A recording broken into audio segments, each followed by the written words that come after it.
JetBlue and Spirit's losses are even worse than expected. No one expected airlines to report good news for the first quarter. But Spirit's and JetBlue's losses were even worse than analysts predicted. Spirit followed other airlines in announcing it will offer 12 million shares at an as-yet-undetermined price and $150 million in debt to raise cash to weather the crisis. It also has reached an agreement to increase a credit line by $30 million by May 18. That news, combined with Spirit's adjusted loss of $58.9 million, sent Spirit, SAVE, shares down 13% in early trading Thursday. Meanwhile, JetBlue lost an adjusted $116 million excluding special items compared to a $51 million profit a year earlier. But JetBlue, JBLU, shares actually gained 5% following comments from executives that they believe the worst of the drop in travel is behind it. We believe that we've reached the bottom in terms of demand around mid-April, JetBlue President Joanna Geraghty told analysts during the post-earnings conference call, though she cautioned it's not a dramatic turnaround. We expect to have a better sense of the third and fourth quarter of 2020 by early summer. We envision this environment of very limited demand will continue into at least the short, if not medium term, she added.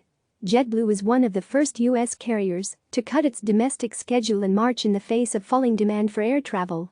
But the drop in traffic in March has been nothing like what has been experienced so far in the second quarter, when demand for air travel has been essentially zero, and airlines have grounded the overwhelming majority of their flights in an effort to save cash.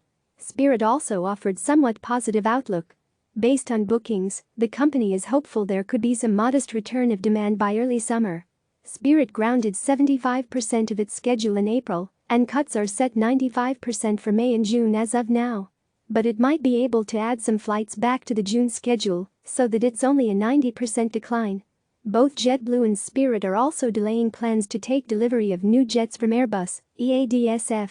The nation's four largest airlines, American, AL, United, UL, Delta, DAL, and Southwest, LOV, have already reported total losses excluding special items of $2.2 billion in the first quarter.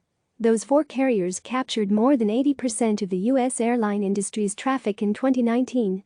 But the second tier of low-fare carriers, which includes JetBlue and Spirit, provides competition for those major carriers and help keep fares on those carriers lower. Without the smaller carriers, passengers would likely face fewer choices and higher fares once this crisis passes. The airlines are getting cash and additional loans from the federal government as part of the CARES Act. And they have also been granted relief on paying certain taxes to free up cash in the near term. Click subscribe to receive the latest news.